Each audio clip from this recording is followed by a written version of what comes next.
Purificação interior. Quando o Divino Mestre me libertou do mundo externo, então pôs a mão a purificar meu interior. E com uma voz dentro de mim me disse: Filha, estamos agora sozinhos e não há mais quem nos perturbe. Não está agora mais contente que antes, que você devia contentar a tantos e tantos? Olha, é mais fácil contentar um só. Deves fazer de conta que eu e tu estamos sozinhos no mundo.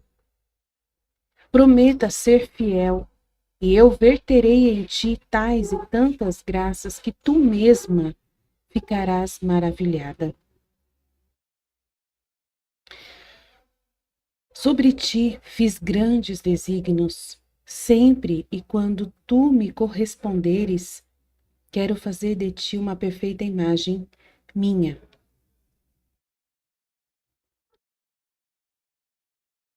E vai começar desde que eu nasci até quando eu morri.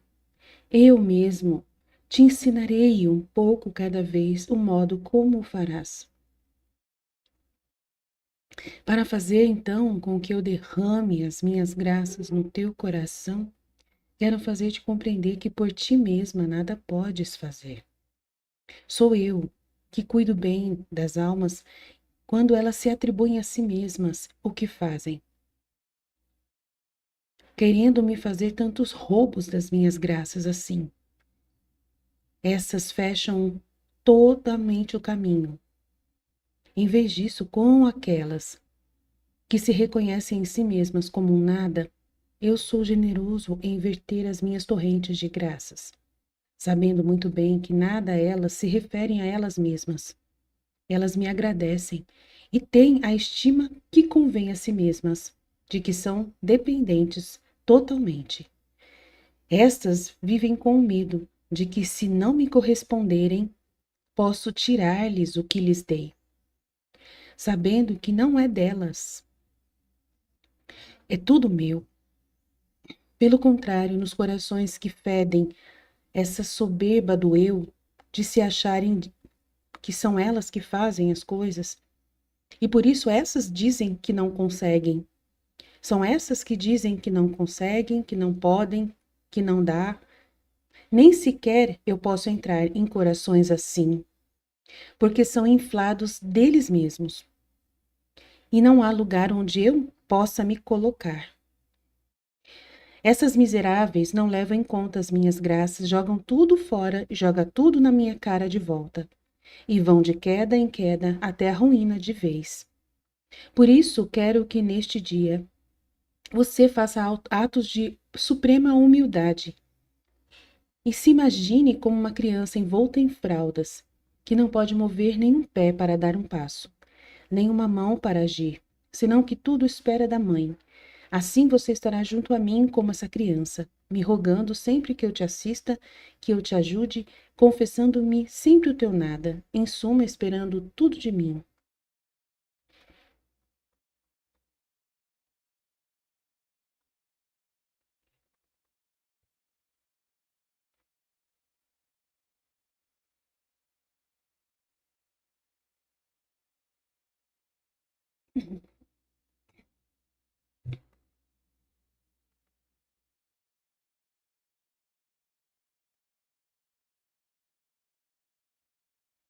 Eu me sentia confusa, não entendia essa sua maneira de agir, mas com o tempo eu entendi que ele usa essa maneira de agir quando quer dispor a alma para novas e mais pesadas cruzes. E ele sabe como atrair tanto a ele com esses estratagemas que a alma não ousa opor-se ao que ele quer. E eu dizia: sim, eu te amo, mas me diga tu mesmo, posso encontrar um objeto mais belo, mais santo e mais amável do que tu? Também, por que me perguntas se estou disposta a fazer o que tu queres? Se há tanto tempo já entreguei-te a minha vontade e te pedi que não evitasses nem mesmo me despedaçar, de tal maneira que te pudesse agradar. Eu me abandono em ti, ó esposo santo, Trabalhe livremente, faze de mim o que quiseres. Dai-me a tua graça, pois por mim nada sou e nada posso. E ele me perguntou: você realmente está verdadeiramente disposta a fazer tudo o que eu quero? Eu me senti mais confusa e atordoada e dizia: sim, estou disposta, mas quase tremendo. E ele compassivamente continuou me dizendo: então não temas, eu serei a sua força. Você mesma não sofrerá, mas eu quem sofrerá e lutará em você. Olha, eu quero purificar sua alma de tudo, do mínimo defeito que poderia impedir meu amor em você. Quero provar sua fidelidade, mas como posso ver se isso é verdade, se não colocando-te no meio da batalha? Você deve saber que eu quero colocá-la no meio das maiores dores e darei liberdade para até o demônio te atormentar. Sua vontade humana te atormentar e vai te tentar, para que quando você tiver combatido os seus vícios com as virtudes minhas opostas, você se encontrará de posse dessas mesmas virtudes que você pensou que perderia. E mais tarde, sua alma purificada, embelezada, enriquecida, será como um rei que volta vitorioso de uma guerra feroz, que enquanto acreditava perder o que tinha, se torna mais glorioso e cheio de imensas riquezas. Então eu virei, formarei minha morada em você, e sempre estaremos juntos. É verdade que sempre o seu estado será doloroso, e nem de dia nem de noite nestes tempos de prova você terá um momento de paz. Essas dores e essas tentações estarão em ato de fazer-te guerra feroz, mas sempre tenha em mente que o que eu quero fazer de ti, isso é, tornar-se você semelhante a mim, e você não será capaz de alcançá-lo, exceto através de muitas e grandes provações e tribulações, e assim terás mais ânimo para suportar as penas que virão.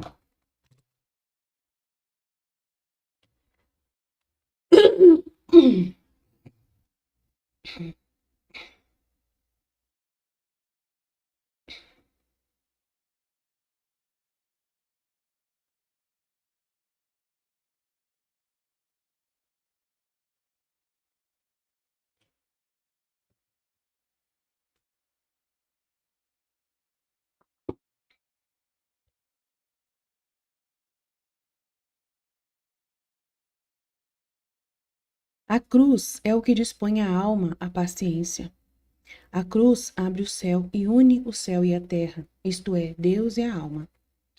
A virtude do sofrimento é potente, e quando entra em uma alma, essa virtude tem o poder de remover as ferrugens de todas as coisas terrenas e distrações. Não só isso, senão o que dá para ela o tédio, o fástio e o desprezo das coisas da terra. E em troca lhe dá o sabor ou agrado das coisas celestiais. Mas por poucos é reconhecida essa virtude da cruz, por isso a desprezam. O que olho em uma alma é quando se despoja da sua própria vontade. Então minha vontade a investe, a diviniza e a faz toda minha. Olho pouco para estas almas. Dizem-se devotas, enquanto as coisas vão somente à sua maneira, à sua própria vontade. Depois, uma pequena coisa, se não for longa suas confissões, se o confessor não as satisfaz, elas perdem a paz, e algumas chegam a não querer fazer mais nada para mim. Isto diz que não é minha vontade que reina nelas, mas a delas. Então acredite em mim, minha filha. Quando vejo que você realmente quer me amar, eu tenho tantas maneiras de dar a minha graça. Quão triste era ver Jesus sofrer por este tipo de gente, procurei compadecer-lhe por quanto pude e assim terminou. A humildade é a certeza na alma de ela poder receber os favores do céu. É a humildade que veste a alma dessa segurança, que as astúcias do próprio inimigo não possam penetrar nela, com as dúvidas e as perturbações. Ela, com sua humildade, põe a salvo todas as graças do céu, tanto que onde vejo a humildade faço correr abundantemente qualquer tipo de favor celestial para ela. Por isso não queira preocupar-se por nada, senão Com um olho simples, olhe sempre ao seu interior e veja se você realmente vê que você é um nada. E de todo o resto, não se preocupe.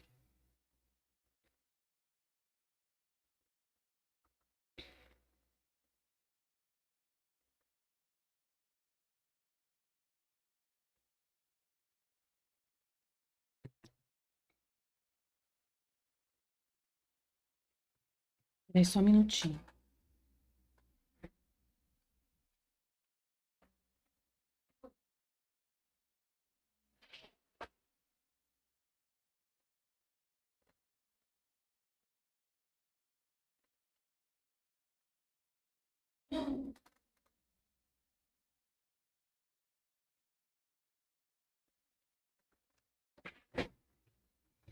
Depois disso, Jesus me disse: o maior favor que posso fazer a uma alma é fazê-la conhecê-la o que ela é por si própria.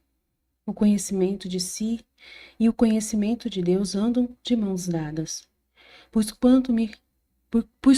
quanto te conheceres a ti mesma, outro tanto conhecerás quem é Deus.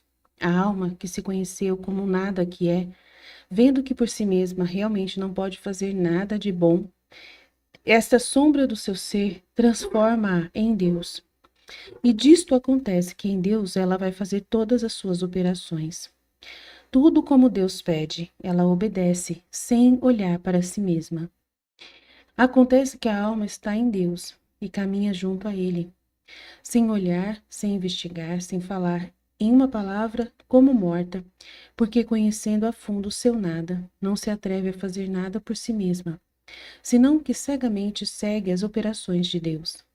Parece que a alma, que se conhece como nada que é, lhe acontece como essas pessoas que vão em um transporte, que enquanto passam de um lugar para o outro sem dar um passo por elas mesmas, fazem longas viagens, mas tudo isso em virtude do transporte que as leva. Assim, quando elas entram em Deus, são como essas pessoas dentro do transporte. Elas fazem sublimes voos no caminho da perfeição, mas conhecendo-se plenamente que não é ela, senão é o que Deus move nela. Ela se move para fazer o que Deus quer, e é Deus quem age. Em virtude deste Deus bendito que leva em si mesmo. Oh, como o Senhor favorece, enriquece e concede as maiores graças às almas que, sabendo que não são nada em si mesmas, mas tudo a Deus atribui e age conforme Deus as orienta, ou como elas sentem inspiradas para amar a Deus. Ó alma que se conhece a si mesma, como é afortunada e cheia de Deus.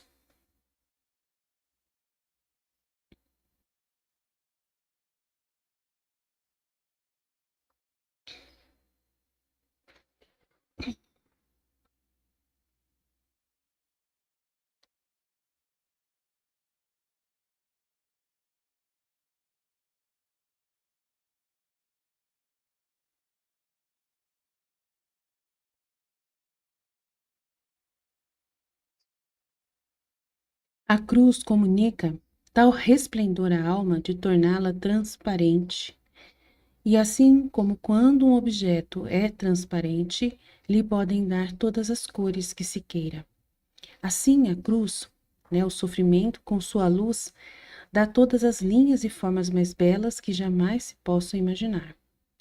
Não só pelos outros, mas também pela própria alma que os experimenta. Além disso, em um objeto transparente logo se descobre o pó, as pequenas manchas e até qualquer escurecimento. É assim com a cruz. Faz a alma ser transparente. Logo então se descobre, através da cruz, as dificuldades da alma e as mínimas imperfeições, tanto que não há mão mestra mais hábil que a cruz para ter a alma preparada para torná-la uma digna habitação do Deus do céu. Quem pode dizer o que eu compreendi da cruz e quão invejável é a alma que a possui? A cruz faz a alma reconhecer o nada que é e só consegue viver com a ajuda do Deus vivo. A cruz faz com que a alma reconheça se ela consegue, junto com Deus, fazer as coisas mais difíceis, apesar do sofrimento. Se ela consegue, apesar de qualquer sofrimento, se acalmar, se tranquilizar, ela pode, então, fazer tudo o que Deus deseja. Pode suportar qualquer dificuldade, porque ela já entendeu que quem move ela é Deus. Por isso, nada pode impedir essa alma de crescer e se desenvolver no conhecimento de Deus.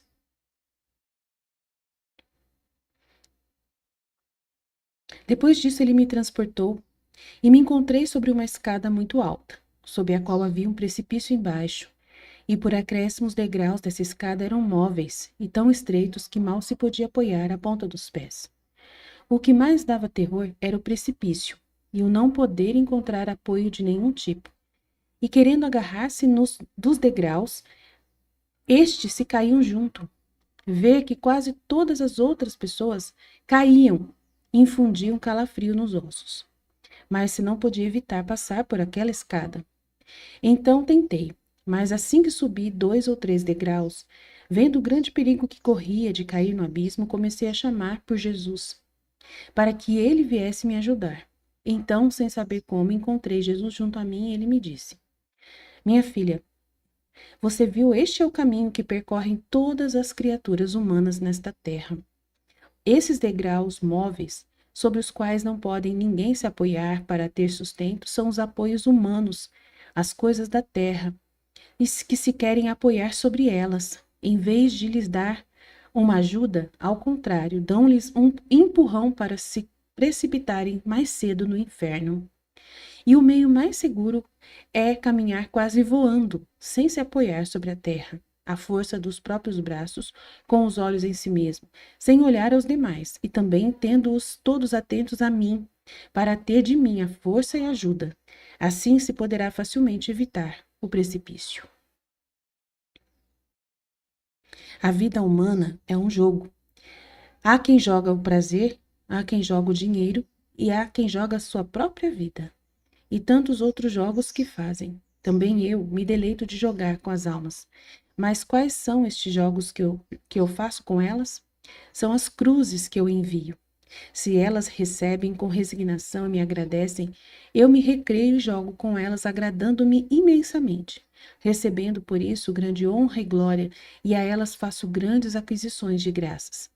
No ato de dizer isso, começou a tocar com a lança, com o arco e com a aljava, todas aquelas pedras preciosas que continha a aljava saíam, e se trocavam em tantas cruzes e flechas que feriam as criaturas. Algumas, mas em número escasso, alegravam-se, beijavam as cruzes e agradeciam-lhe, e vinham fazer um jogo com Jesus. Outras tomavam-nas e atiravam essas cruzes na cara de Jesus. Oh, como ele ficava aflito! E que grande perda tinham essas almas! E ele disse: Esta é a sede que eu gritei na cruz, porque não podendo satisfazê-la completamente, então me alegro em apagá-la nas almas de meus amados que sofrem. Portanto, sofrendo, vens dar um alívio à minha sede. Minha filha, não sabes tu que a marca mais nobre que eu posso imprimir nos meus amados filhos é a cruz?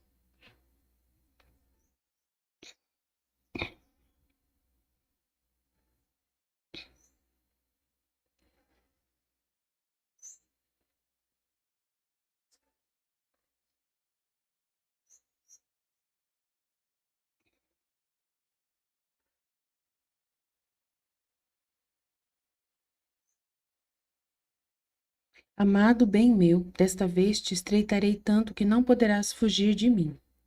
Enquanto estava assim, senti-me toda cheia de Deus, como se estivesse inundada por dentro e por fora, de modo que as minhas potências da alma ficaram como encantadoras e inativas, só contemplavam. Depois de ter estado um pouco menos nesta inatividade, mas era doce e agradável posição, meu adorável Jesus me disse: Minha filha, às vezes eu encho a alma tanto de mim mesmo, que a alma se perde em mim e fica ociosa. Outras vezes lhe encho alguma parte vazia, e então a alma ante a minha presença negocia admiravelmente, prorrompendo em atos de louvor, de agradecimento, de amor, de reparação e demais, de modo que enche com eles aqueles espaços vazios que lhe deixo, No entanto, estes dois estados, ambos tão sublimes, e se dão reciprocamente a mão.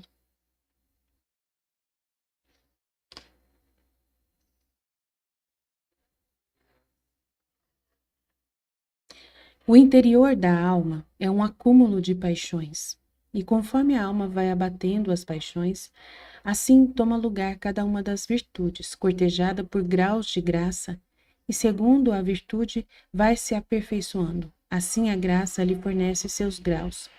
E como meu trono é composto de virtudes, assim a alma que possui as virtudes me fornece os braços, o trono para poder reinar em seu coração e ter-me continuamente abraçado e cortejado até me deleitar com ela.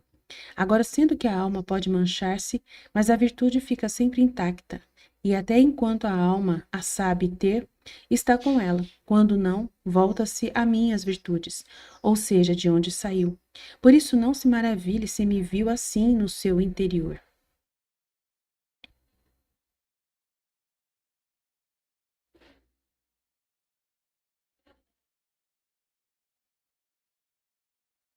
Amada minha, com razão você disse isso, porque o amor tem isto de próprio, o formar de dois objetos um só, de duas vontades uma só. Assim que a alma que me ama forma comigo uma só coisa, uma só vontade. Então, como pode separar-se de mim? Muito mais que sendo minha natureza amor, onde encontra alguma centelha de amor na natureza humana, em seguida a une ao amor eterno. Então, assim como é impossível formar de uma alma duas almas, de um corpo, dois corpos, assim é impossível que se perca quem verdadeiramente me ama.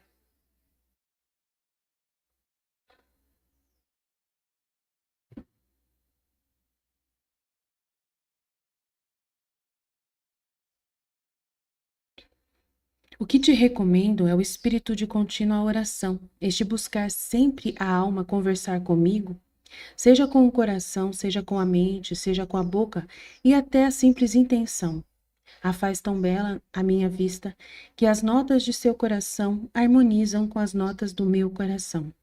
E eu sinto-me tão atraído para conversar com esta alma, que não só lhe manifesto as obras ad extra da minha humanidade, mas vou lhe manifestando algumas coisas das obras ad intra, que a divindade fazia na minha humanidade. E não só isto, senão que é tanta beleza que faz adquirir o espírito de contínua oração, que o demônio é atingido como por um raio, e fica frustrado nas insídias com as quais tenta prejudicar esta alma.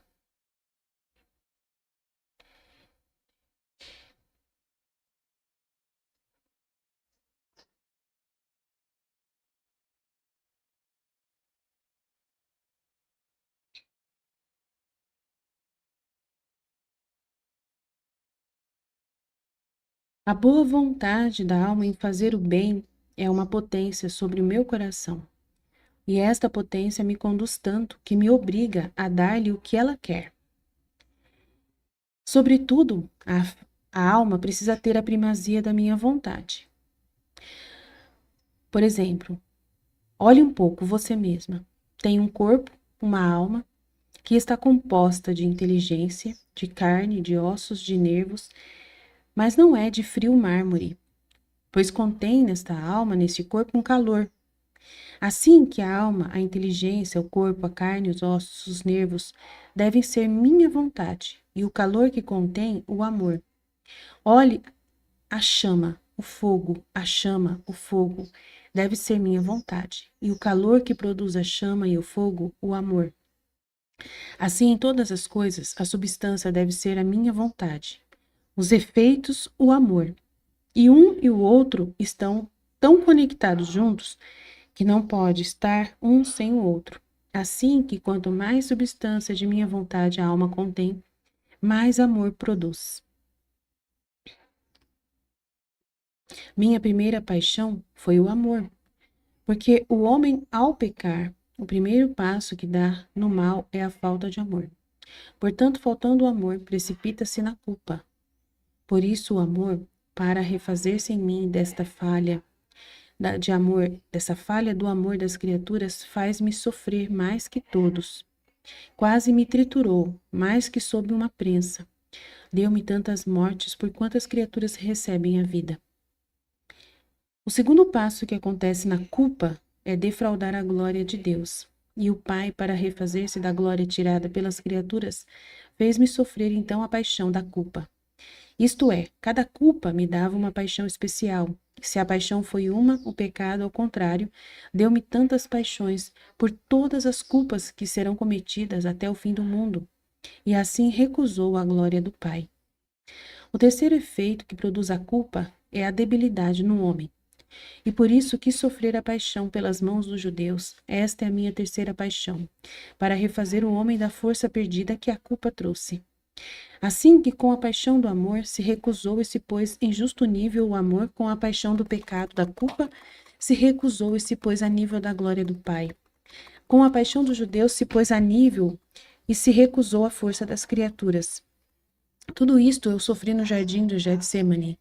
Foi tal e tanto sofrimento ali, as mortes que eu sofri, os espasmos atrozes, que teria morrido de verdade, se a vontade do Pai tivesse chegado a que eu morresse.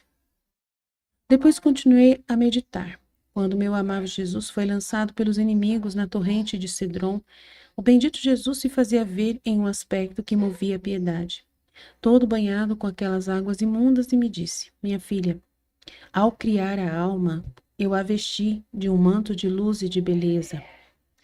E o pecado e a culpa tira este manto de luz dela e de beleza dela, e a cobre com um manto de trevas e de feiura, tornando-a repugnante e nauseante.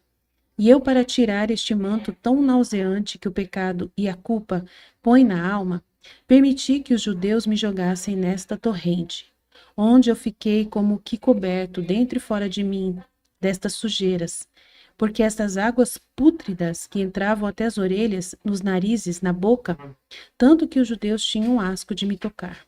Ah, quanto me custou o amor das criaturas, até me tornar nauseante a mim mesmo. Eu vou estar chamando. Só um minutinho. É, mãe.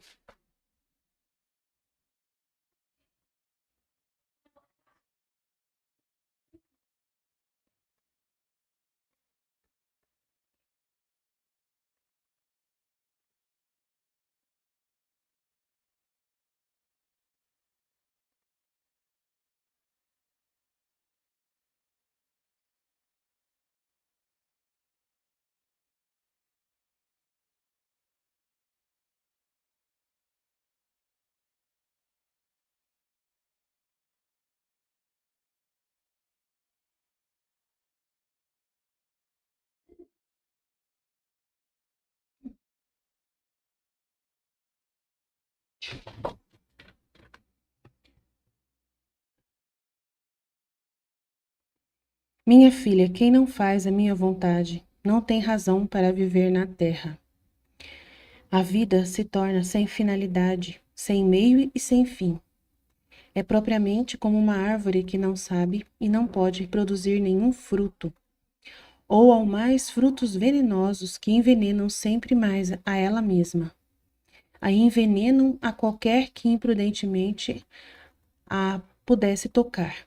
Esta árvore não faz outra coisa que roubar as pobres fadigas do agricultor, que com fadiga e suores está ao seu redor, agitando a terra. Assim a alma que não faz minha vontade, está em contínua atitude de me roubar, e os furtos que me faz os converte em veneno. Assim que está ao meu redor, só para me roubar. Me rouba a obra da criação e da redenção e a da santificação em relação a ela. Me rouba a luz do sol, o alimento que toma, o ar que respira, a água que lhe tira a sede, o fogo que aquece, a terra que pisa, porque tudo isto é de quem faz minha vontade. Tudo que é meu é deles. Em troca, quem não faz a minha vontade não tem nenhum direito, e é por isso que me sinto constantemente roubada. Portanto, quem não faz a minha vontade deve ter-se como estrangeiro nocivo e fraudulento, e por isso é necessário acorrentá-lo e jogá-lo nas prisões mais profundas. Queres saber qual a diferença entre a minha vontade e o amor? Minha vontade é sol, e o amor é o fogo. Minha vontade, como o sol, não tem necessidade de alimento, nem cresce nem decresce na luz e no calor. Sempre igual a si mesmo, sempre puríssima a sua luz. Em troca ao fogo que simboliza o amor, tem necessidade de lenha para alimentar-se. E se falta a lenha, chega até a apagar-se. Cresce e decresce segundo a lenha que se põe, portanto está sujeito à instabilidade. E sua luz é sempre obscura, misturada com fumaça, especialmente se o amor não está regulado por minha vontade.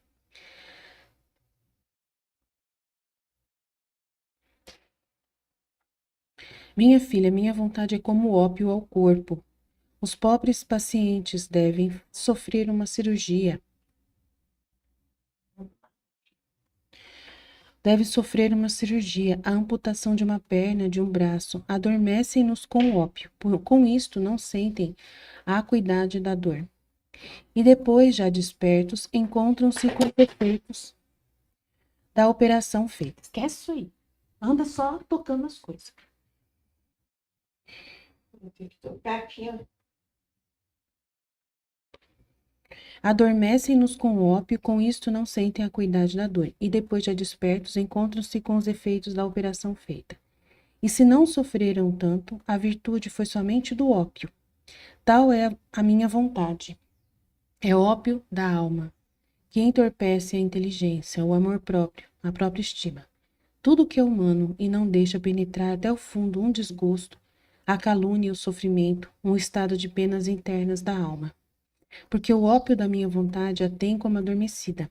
Mas com tudo isto, se encontram os mesmos efeitos e os mesmos méritos, e mais. Oh, quanto o supera! Como se tivesse sentido muito bem aquele sofrimento, mas com essa diferença que o ópio para o corpo se compra e não se pode usar frequentemente, nem todos os dias, e se quisesse abusar, ficaria a pessoa entontecida, especialmente se é de constituição débil. Em troca, o ópio da minha vontade eu dou grátis, e se pode tomar em todos os momentos, e quanto mais frequentemente eu tomar, tanto mais luz de razão adquire, e se é fraca, adquire a força divina.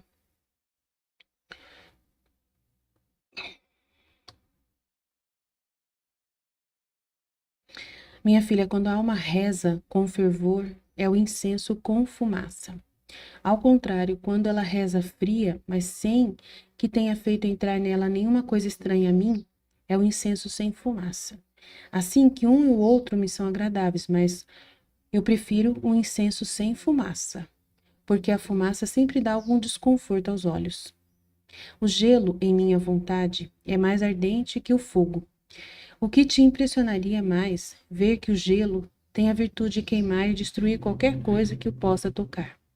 Ou o fogo que converte as coisas em fogo, certamente que o gelo. Ah, minha filha, em minha vontade as coisas mudam a natureza.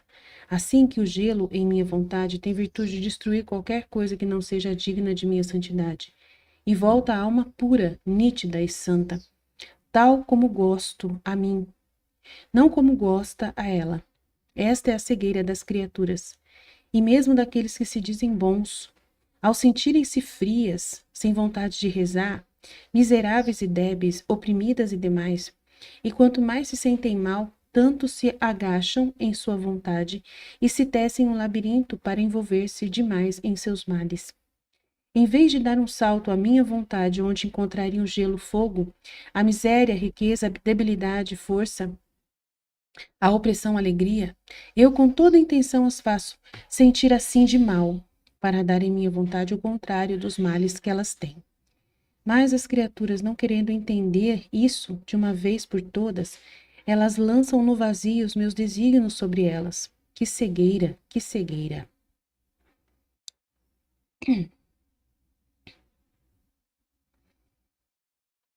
A Luísa estava se lamentando nesse trecho, né, de que ela se sentia indiferente e fria. Não tinha vontade de rezar, assim como sempre. E aí ele fala, quando a alma reza com muita vontade, é o incenso como fumaça. Ao contrário, quando ela reza indiferente e fria, né, ela faz pela inteligência, né, ela não faz pela vontade dela de fazer, ela faz pela inteligência a oração. Mas ela não tem nenhuma vontade de rezar, mas pela inteligência que ela sabe que é importante pedir as coisas, ela pede, porque ela não consegue ficar sem Jesus, sem pedir a ajuda de Jesus, né? Então a gente pede ajuda mesmo sem, né, sem o fervor. Mas sem que tenha feito entrar alguma coisa estranha a mim, é o incenso sem fumaça. Então, quando a pessoa está indiferente, é o incenso sem fumaça. E ele prefere o incenso sem fumaça, que não arde à vista. E o gelo em minha vontade, a indiferença, quando está na divina vontade, é mais ardente que o fogo. O que te impressionaria mais? Ver que o gelo tem a virtude de queimar e destruir qualquer coisa que possa tocar. Ou o fogo que converte as coisas em fogo. Certamente que o gelo. Então, o gelo é melhor você agir de uma forma indiferente, né? Você está preocupado com alguma coisa por causa de Deus, né? Deus te traz uma preocupação, te traz uma situação na sua alma. E você vai e faz, indiferente se vai dar resultado ou não, né? Você deixa nas mãos de Deus. E aí? O que foi, mãe?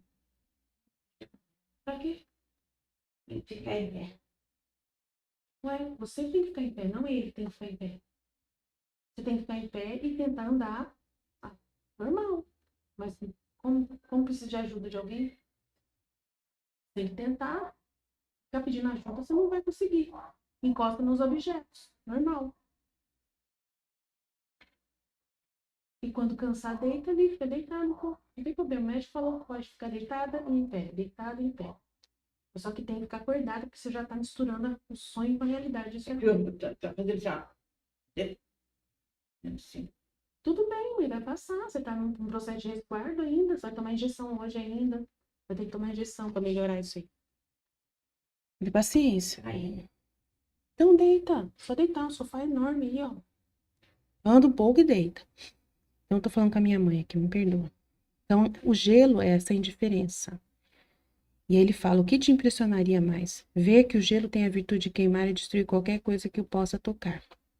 E o fogo que converte as coisas em fogo. Então, se a pessoa vai indiferente, se vai dar resultado ou não, ela faz, né, a obra para Deus e ela não fica tão nervosa, tão chateada. As pessoas parecem que vê ela nervosa, chateada. No meu caso, muitas vezes eu tô indiferente total, fazendo o que Deus está pedindo. Se deu o resultado, amém. Se não deu, amém também. Mas, mãe, só não precisa de ficar pegando a mão dos outros. Mas não precisa, você tem que tentar andar sem ajuda. Então, assim, minha filha, em minha vontade as coisas mudam a natureza. Assim que o gelo, em minha vontade, tem virtude de destruir qualquer coisa que não seja digna de minha santidade.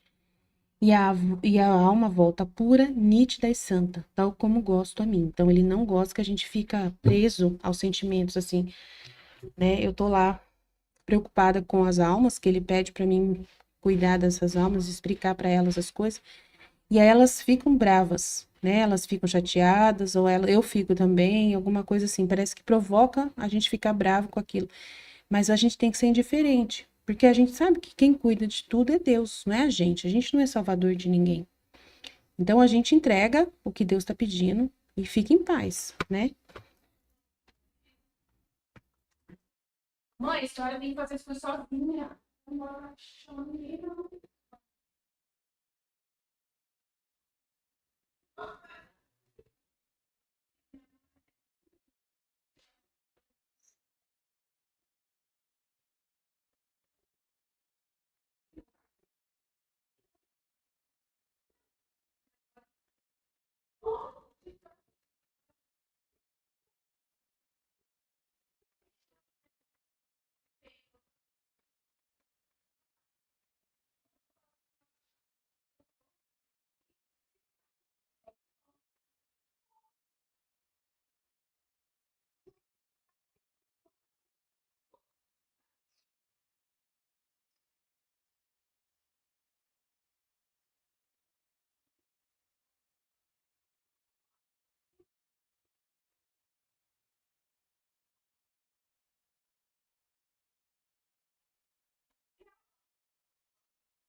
Não sabe isso, não vai obedecer.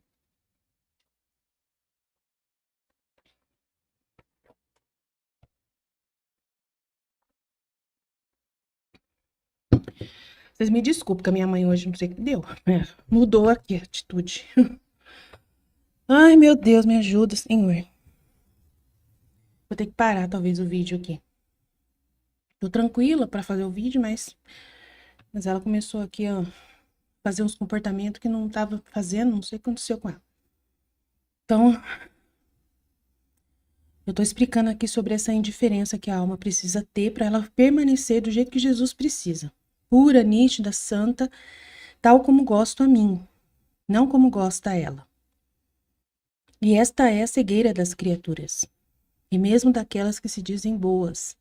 Ao sentirem-se frias e miseráveis, débeis, oprimidas e demais, e quanto mais se sentem mal, tanto mais se agacham em sua vontade mesmo, própria, né? E se tecem um labirinto para envolver-se demais nesses males.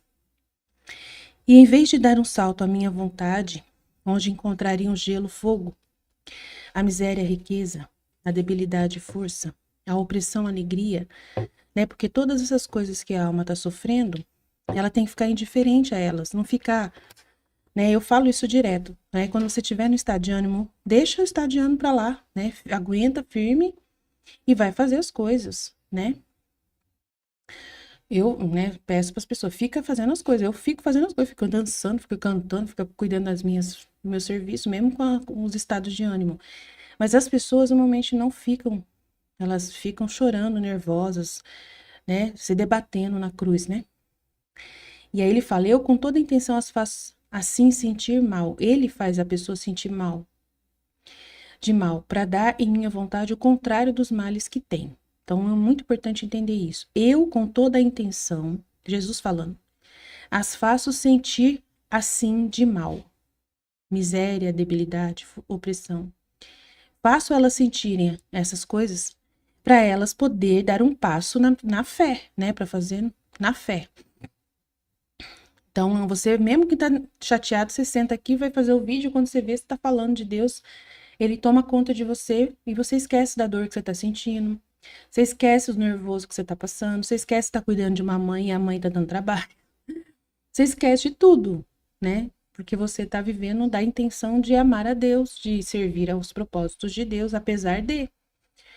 E ele fala, com toda a intenção eu faço elas ficarem, a situação ficar mais complexa ainda, né? No caso, ele faz com toda a intenção.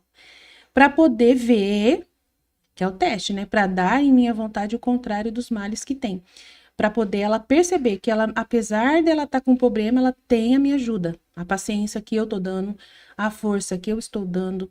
Para ela perceber que ela consegue fazer mais ainda no meio das cruzes, né? Mas as criaturas, não querendo entender isso, de uma vez por todas, elas se lançam no vazio os meus desígnios, né? Esse desejo dele sobre elas, né? De você, no meio da cruz, você fazer coisas incríveis, né? Que cegueira, que cegueira. Então, Deus, ele permite um estado em que a pessoa está chateada, que a pessoa está nervosa, que a pessoa está débil, que a pessoa está cansada, com sono, para justamente, né, ela, com a ajuda de Deus, ela se entregar a Deus, à vontade de Deus, e pela vontade de Deus, ela, né, se revestir dessa força de Deus. Então, mas ao contrário, as almas fazem o contrário. Ele vai falar, minha filha, o ópio da alma é minha vontade. Meu ópio é a vontade da alma abandonada na minha. Então, você tem um ópio que é uma paz, né? Tipo uma tranquilidade, um analgésico que você sente, que é a tranquilidade de você estar na vontade de Deus. Né? Você tem certeza que você está abandonado na vontade de Deus. E aí você não tem por que ficar preocupado com nada, porque essa é a pura vontade de Deus para você. Então você fica tranquila, não tem problema. E aí o ópio da sua alma, né, essa paz para sua alma é a vontade divina. E olha só, a paz da alma de Jesus é você estar abandonada na vontade dele e unida ao puro amor. Este ópio que a alma me dá tem a virtude de que os espinhos percam em mim a virtude de picar. Então, você repousa Jesus. Isso é importantíssimo. Então, quando você abandona-se na vontade de Deus, você dá um ópio para Jesus. E isso é importantíssimo. Isso é o mais importante na vida, na divina vontade. da vida dessa santidade. Você acalmar Jesus. Isso é o que mais importa. Não é você se acalmar, mas é Jesus ser acalmado através da sua vida, da sua doação. Então, este ópio que a alma me dá tem a virtude de que os espinhos percam em mim a virtude de picar, os cravos de perfurar, as chagas de doer, Tudo me acalma e adormece. Já pensou que bênção? Jesus fica calmo e tranquilo.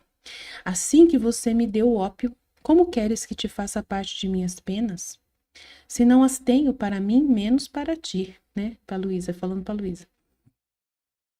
Tenho necessidade de muito ópio, Jesus falou.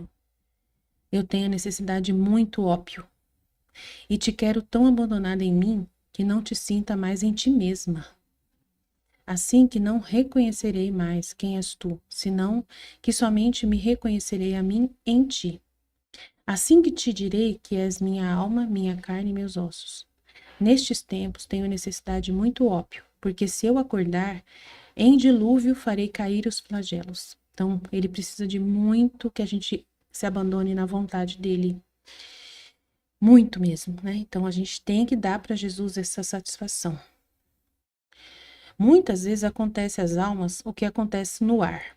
O ar, pelos fedores que exala a terra, se suja e se sente um ar pesado, oprimido e nauseante, de modo que são necessários os ventos para limpar o ar.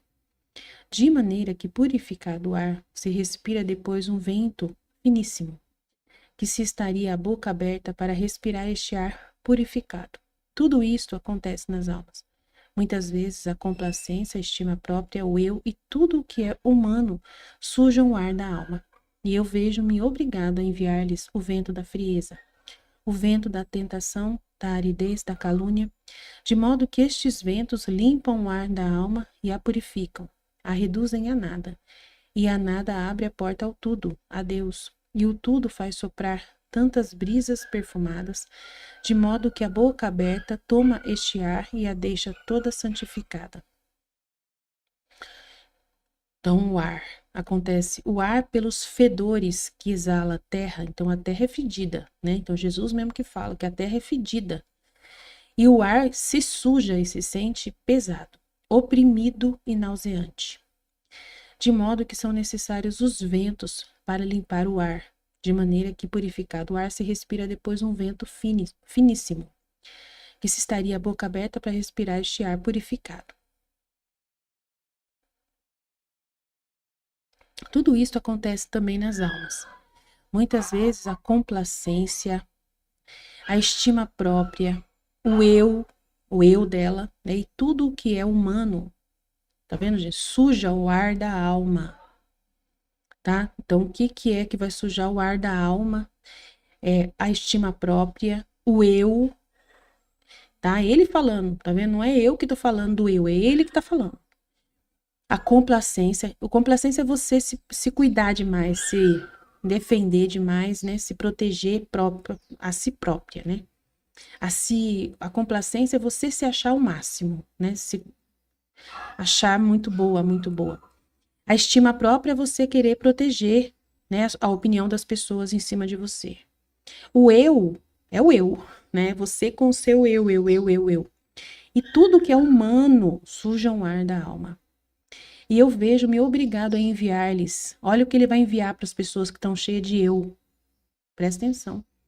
Ele vai mandar para essas pessoas o vento da frieza, o vento da tentação, o vento da aridez e o vento da calúnia, de modo que estes ventos limpam o ar da alma e a purificam, a reduzem a nada, e a nada abre a porta ao tudo, a Deus.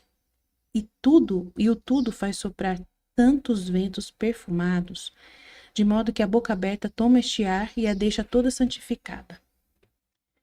Então, é interessante, a pessoa está cheia de si mesma, e aí, para limpar essa alma, Deus tem que enviar o vento da frieza. Como que é a frieza? É ela sentir a frieza das pessoas. Então, no nosso grupo, tem um monte de gente lá cheia de eu. Eu, estima própria, preocupações próprias. Aí, ela sente no próprio grupo, no estudo nosso, que a gente está tratando ela com frieza, né?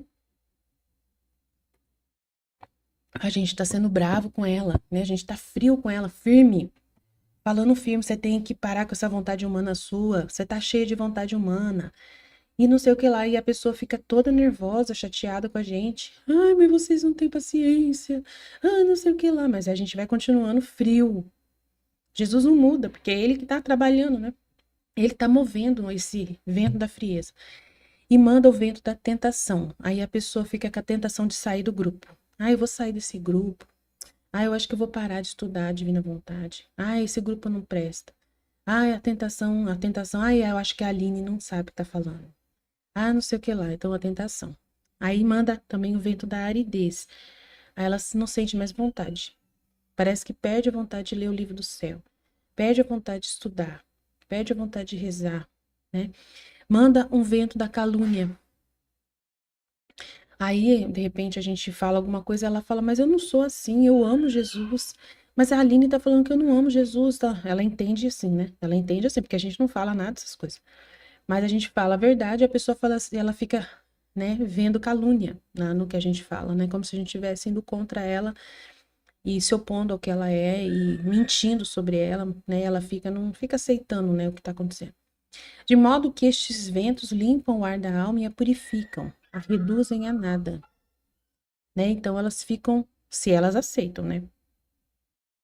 Se elas aceitam essas coisas, né? Vai purificar e elas vão se reduzir a nada, vão ficar em silêncio, não vão mais ficar debatendo, não vão mais ficar, né?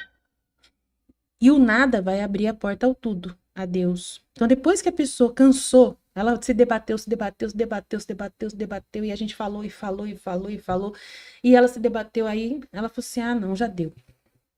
Agora eu vou ficar quieta, não vou falar mais nada. Vou ficar em silêncio, eu não vou falar mais nada. E aí ela vai pro nada. Eu não vou conseguir, não tô conseguindo resolver. Não tô conseguindo resolver mesmo. E aí o tudo, aí ela se entrega e fala: tá bom, é isso mesmo que tá falando. Eu admito, eu acho que é isso tudo mesmo. É verdade, não sei o que lá, né? E aí ela fica no nada. E esse nada é a hora que abre a porta ao tudo. Quando ela, aí Deus consegue entrar. Deus consegue falar, né? Ela consegue entender o que Deus estava falando. E ela entende, ah, agora eu entendi o que Deus estava fazendo. Ah, daí demora, né? Mas consegue. Se a pessoa resiste, se a pessoa não desiste, se a pessoa se esvazia de si, consegue se esvaziar, não fica mais com as próprias opiniões próprias dela, né? Não fica se debatendo, brava, nervosa, chateada, tentando brigar com a tentação, brigar com a aridez, brigar com a calúnia, brigar com a frieza. Depois que ela se, né, se debate toda, ela pega e desiste. É uma guerra. A gente vê uma guerra acontecer interiormente, assim, né? Externo e interno, né? Que acontece. E aí ela fala: tá certo. Ah, você tá certa, Aline. O que você falou é isso mesmo. Eu tenho que melhorar, eu tenho que admitir que, né? Então, é o nada. Ela se esvaziou e ela tá se enchendo da verdade que tá sendo falada, né? E o tudo faz soprar essa brisa perfumada. Ela sente paz depois disso, que ela aceita Deus, aceita o que Deus falou dela, não, né, não fica se debatendo mais, aí a paz volta e um perfume, né, uma brisa perfumada, né, toma conta do ar e ela fica em paz, tranquila, respirando um ar novo, né, respirando, mas tem uma guerra antes disso, né? Então é muito importante a gente estudar e para ver se a gente está realmente fazendo tudo isso que Jesus está pedindo, se essas coisas que ele está falando está acontecendo de verdade, né? Porque se você estuda e as coisas, você não percebe se está acontecendo, os sinais do que Jesus está, né, tá fazendo, se você não estuda, não presta atenção no que está falando no livro do céu, você não sabe se você está mesmo na divina vontade ou não. Você fica numa ilusão, pensando que tá, porque, né? Mas não é assim. A gente não fica pensando que a gente tá. A gente tem que ter certeza, né? A gente tem que observar o que Deus está fazendo, se ele tá conseguindo o resultado. Aí só o livro do céu que vai te ajudar a fazer esse exame próprio, né? Se Deus realmente está conseguindo reinar na sua alma, porque ele fala como que é que ele, quando ele reina, o que acontece? Ele fala. O livro do céu está falando direto. Quando eu estou reinando, acontece isso, acontece isso, acontece isso. E aí a pessoa tem que ter as confirmações, ela não pode viver somente de uma intenção. ela tem que viver da confirmação também, né?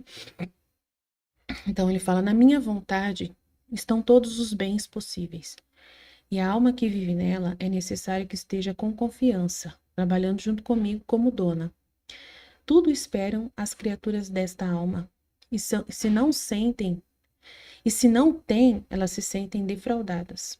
E como pode dar se não está com toda a confiança operando junto comigo? Por isso, a alma que vive em minha vontade é necessária confiança para dar, a simplicidade para comunicar-se a todos, com o desinteresse de si, para poder viver toda para mim e para o próximo. Tá vendo como ele dá as dicas perfeitas para a pessoa? Né? Ele dá dicas perfeitas. Ele fala claramente: na minha vontade estão todos os bens possíveis. E a alma que vive nela é necessário que esteja com confiança, trabalhando junto comigo como dona. Tudo esperam as criaturas desta alma. E se não o têm, elas se sentem defraudadas. E como pode dar-se se não está com toda a confiança operando junto comigo? Por isso, a alma que vive em minha vontade é necessária confiança para dar, a simplicidade para se comunicar a todos, com o desinteresse de si. Então, a gente está trabalhando em muitas pessoas, né, o morrer para si mesmo, o desvaziar-se, né, para elas chegarem nesse ponto de confiança, que ainda não chegaram, muitas almas do nosso grupo ainda não chegaram nesse ponto de trabalhar com Deus na confiança. Elas não têm confiança nenhuma, tanto que muitas falam: eu não consigo falar, eu não consigo, né, me expressar, porque não tem confiança ainda em Deus. E aí, então a gente está trabalhando ainda um processo com elas, elas estão atrasadas, como a própria menina disse: eu estou atrasada, e está muito atrasada. A maioria está atrasadíssimas, né? E elas, assim, têm que ficar preocupadas com isso. Eu acho, assim, é um absurdo a pessoa estar estudando, né? Investindo um tempo numa coisa e não querer, né? Evoluir naquilo que está fazendo, não querer resultado. Eu acho estranho, sabe? Achar que a vida espiritual é uma vida, assim, sem sentido nenhum, sem fruto, sem, né? Não tem isso. E, mas eu sinto frutos. Não sente nada. Porque os frutos não é para você, né? A vida espiritual não é uma vida só para si próprio, né? Que só você sente uma paz em você. Não sei de onde vem essa paz, porque você não está agradando, você não tem certeza se está agradando a Deus. Né? Gente, viver na divina vontade, você não ter certeza se está agradando a Deus, é uma coisa, assim, lastimável, sinceramente. Né? Eu não sei como que a pessoa tem paciência com isso, ela tem... Eu não sei. Na minha intuição, assim, eu acredito, assim, quando a gente começa alguma coisa, a gente tem que querer ver se aquilo que a gente está fazendo tem fruto. Não é simplesmente começar a fazer e aí ficar numa certeza de que está no lugar certo e ponto final. Ganhei lá o passaporte, assinou o passaporte e né, fiz e não ter certeza se está conseguindo morar naquele lugar e ter, assim, eu tô conseguindo, mas tipo assim, uma concentração só em si próprio, só eu importa. Se eu estou bem aqui, se eu tô me virando aqui, mesmo que tá difícil, mesmo que eu tô sofrendo, mesmo que eu tô aqui. Gente, não é isso que Deus espera da gente, né? Não é isso que a gente... Na santidade divina não é assim. A gente tá num relacionamento com Deus. A gente tá num relacionamento de casamento, vamos dizer assim, um matrimônio místico com Deus, não sei, uma interação, né? E aí você não buscar ter a evolução de ver Deus feliz, né? De você ter certeza de que Deus entrou dentro de você e te deu dom. Não sei, sabe? Ter a parte de Deus, você obter a parte de Deus. Mas eu tô fazendo isso, eu tô conseguindo fazer aquilo, eu tô sentindo uma força assim, eu tô me resignando a tudo que acontece. Então, você tá vendo a si mesmo. Não é só eu.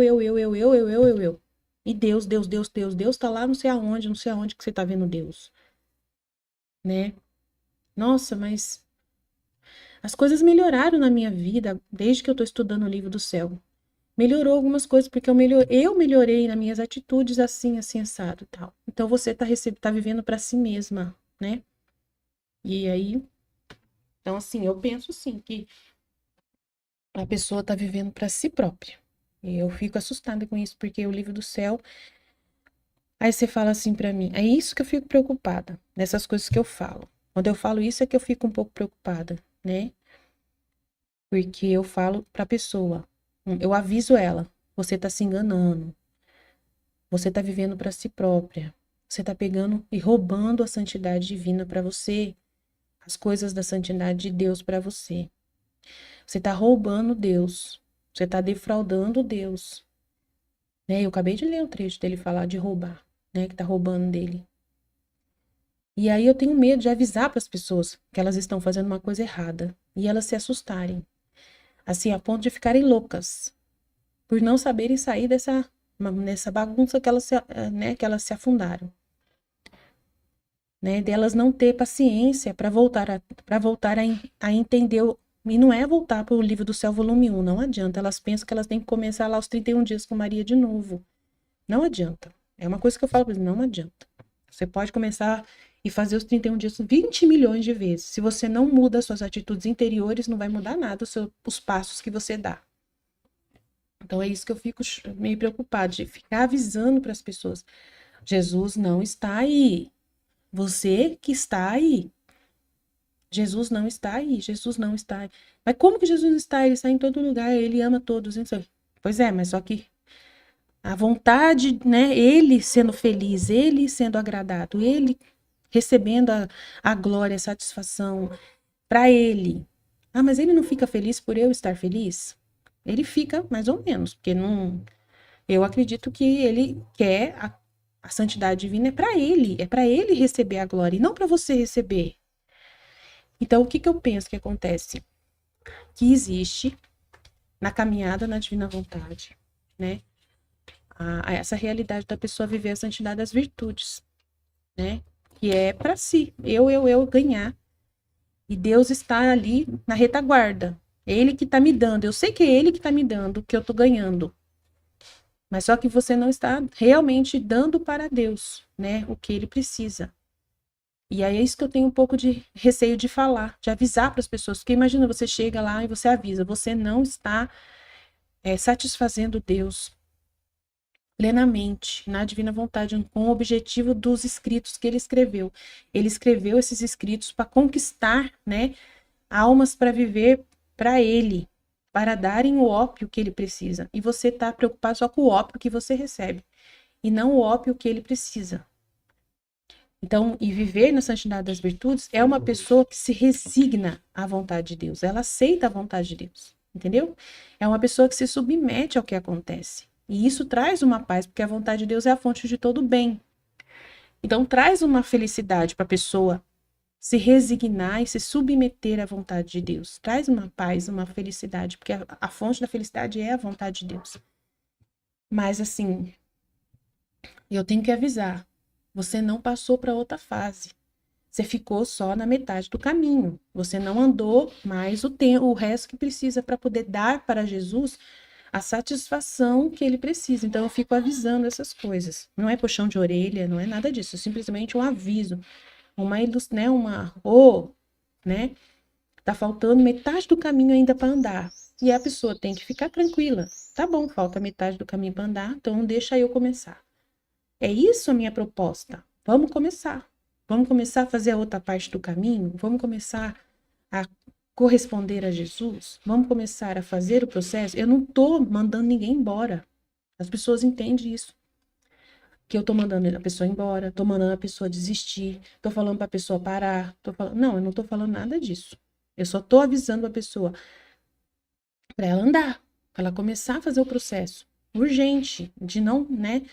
Não ficar ali nessa encruzilhada do eu ali, onde o eu fala que tá bom, não precisa mais andar. O seu eu tá todo satisfeito com o se submeter à vontade de Deus, viver das virtudes. Você aceita o sofrimento, aceita a cruz, aceita tudo que acontece com você, aí Deus, né, ele abençoa. Claro, com as virtudes, ele tá ali, ele fala bem das virtudes. Jesus fala muito bem das virtudes. Mas aí você tem que ler o resto. Ah, eu não li ainda os 36 volumes, então ainda não cheguei lá mesmo. Então, Aí dá a impressão de que eu tô querendo acelerar, né, a pessoa, tô querendo acelerar ela. Não é acelerar. Eu não tô querendo acelerar ninguém. Eu só tô querendo que a pessoa se atente, que tem mais caminho para andar.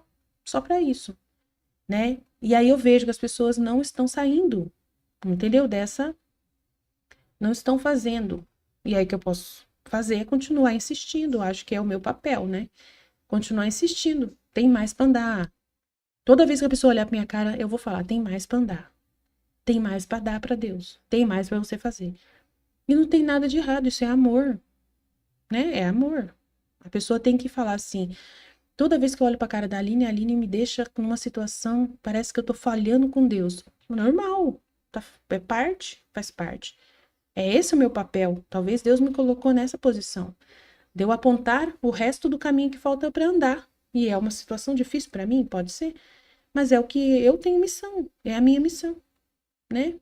Se esse é o meu ofício, é igual o sol. O sol tem todo dia acordar e iluminar a terra. Ele vai ficar, né, chateado porque é só isso que ele faz.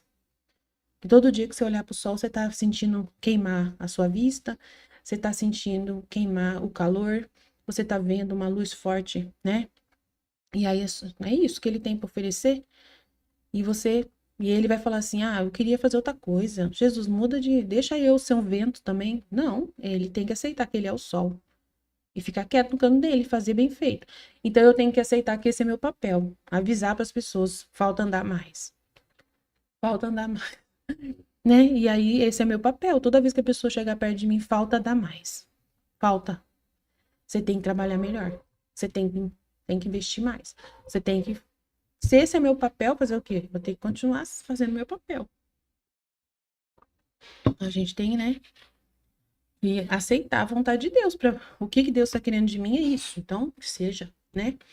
Aceitar essa vontade de Deus que está querendo usar de você para maior glória dele. E eu tô dando glória para ele quando eu faço isso, né? Quando eu aponto o caminho para mais, para mais, para mais.